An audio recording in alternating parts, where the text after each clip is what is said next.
Olha, nesse nosso trabalho, nesse nosso esforço para ajudar na conscientização, nós estamos recebendo aqui, vou conversar com o neuropediatra, o Dr. Richello Lima, que vai conversar conosco a respeito dessa questão. Dr. Richello, boa tarde, obrigado mais uma vez por aceitar o nosso convite. Boa tarde, Joel, é uma satisfação estar aqui com você, com a sua audiência, nossa audiência, falando sobre esse tema que é super importante no Dia Mundial da Conscientização sobre o Autismo. E qual é a nossa primeira missão? É explicar para as pessoas que nós não estamos falando de uma doença, né, doutor? Tá. O que é que caracteriza, então, o autismo? Essa é uma informação super importante, a gente sempre diz essa informação nas entrevistas, nas palestras que nós fazemos pelo Piauí e por outros lugares, que o autismo ele não é considerado uma doença. Na verdade, ele é uma desordem neurológica, é um transtorno do desenvolvimento infantil e que essas crianças, na grande maioria das vezes, elas estão prejudicadas em 3 dimensões do seu desenvolvimento. E são elas a comunicação e a linguagem, a interação social e a presença de muitos comportamentos que são restritos e aí repetitivos, Joelson. E qual é a frequência desse espectro autista? A gente tem colocado para a população que realmente o transtorno do espectro do autismo ele está muito frequente.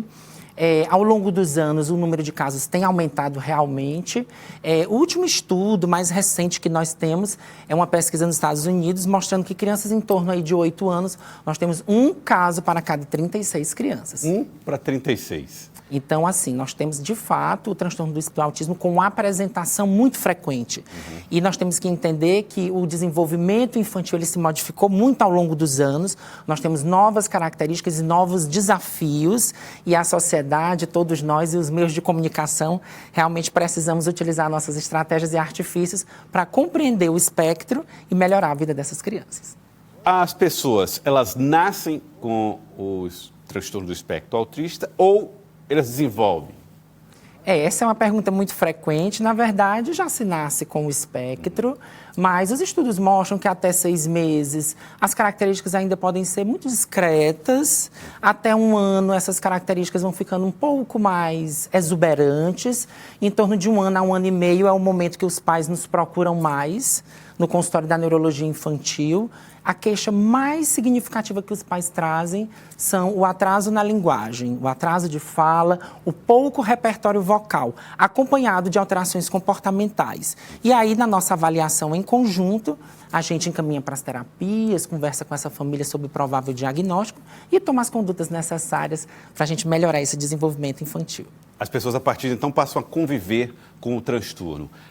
Como é que se percebe a evolução dentro das capacidades que essa pessoa possui? Ela vai evoluindo a partir de que medidas ou de que terapias? A gente sempre fala da importância do acompanhamento multiprofissional. Nós nunca trabalhamos sozinhos, nem nós da neuropediatria, nem os psiquiatras infantis. E é importante que a gente coloque que precisamos ter neuropediatras com qualificação adequada, profissionais com treinamento e habilidades para que o diagnóstico seja efetivo e o tratamento instituído.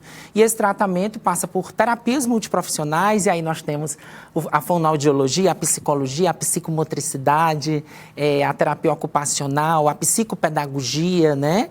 Então, nós temos aí todas essas terapias e aí nós vamos melhorando, né, o entendimento do contexto social que essas crianças têm dificuldade, a linguagem, a interação social e a redução desses comportamentos repetitivos para que elas estejam aí mais próximas das crianças que são típicas. Porque já que não é doença, a gente não considera o desenvolvimento normal e anormal. Sim. A gente considera a criança típica e a atípica. A criança do autismo é considerada atípica. Bom, existe inclusive uma discussão que se faz nesse momento em relação a como as escolas podem conduzir essa convivência de crianças com transtorno do espectro autista e as crianças típicas, como o senhor colocou.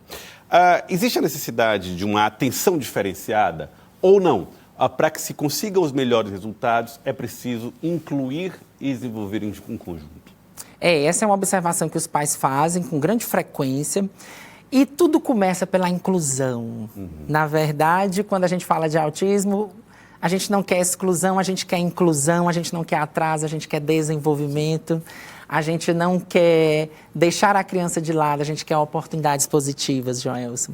Então, a escola inclusiva é o que a gente deseja, é o que nós queremos. Estamos distantes ainda dessa realidade ideal, mas a gente tem batido muito nessa tecla e persistido com essa ideia de que os professores precisam compreender melhor o espectro, a diretoria, a coordenação pedagógica, os pais, nós como profissionais, porque essa criança tem, de fato, um comportamento diferente, os diferentes existem, eles merecem respeito e dignidade e a oportunidade de uma escola adequada. Vamos para o diagnóstico, porque muitas pessoas talvez não compreendam. Aliás, algumas pessoas podem até estar imaginando que o seu filho, a sua filha, tenha algum nível né, de espectro autista. Como é que se dá a descoberta disso pelas equipes médicas? No consultório, a frequência da confirmação do diagnóstico habitualmente é entre 2 e 3 anos pela nossa prática clínica, mas hoje nós trabalhamos com diagnóstico precoce em torno de 1 ano e meio. A principal queixa que os pais trazem para a gente do consultório é o atraso de fala.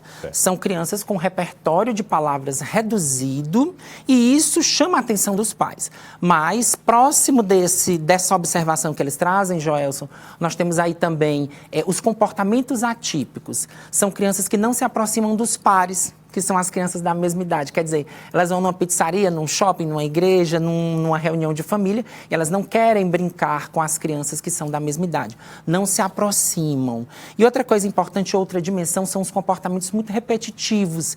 Eles são muito restritos, como o sacudir de mãos, que a gente chama de flapping, o andar nas pontas dos pés, que são as estereotipias. Então, essas 3 dimensões, elas são as mais importantes para a nossa avaliação e para o diagnóstico. Mas nós temos outros elementos. Crianças que não respondem ao chamado, crianças que não olham de maneira fixa para aquela pessoa que está falando com elas, não querem brincar com um coleguinha da mesma idade, que tem problemas sensoriais também, não entendem os barulhos, a aglomeração, não comem toda a comida e tem comportamentos estranhos. Tudo isso no conjunto faz o diagnóstico. Agora não é em uma consulta que se detecta, não é?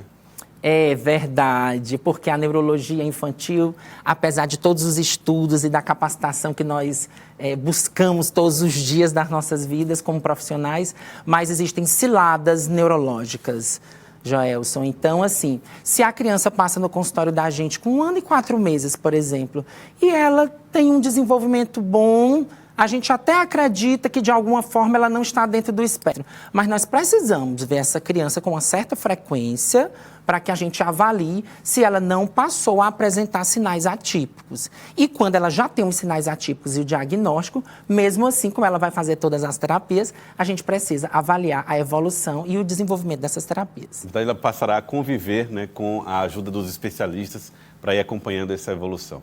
A gente sempre diz que o autismo, assim, para a gente que passa o dia inteiro atendendo crianças com autismo, a gente vive o autismo, a gente convive com o autismo, a gente vive e revive o autismo. Então, o bom do dia 2 de abril é essa mobilização sobre o transtorno do espectro, mas eu quero deixar aqui uma mensagem de positividade para cada uma das pessoas que está assistindo o seu programa, que essa conscientização tem que vir toda semana, todo mês, todo ano, a todo momento, porque o espectro está muito presente, frequente, essas diferenças existem. E aquela frase que eu adoro sempre, que o lugar de autista realmente é em todo lugar. É em todo lugar, sim, sem dúvida nenhuma.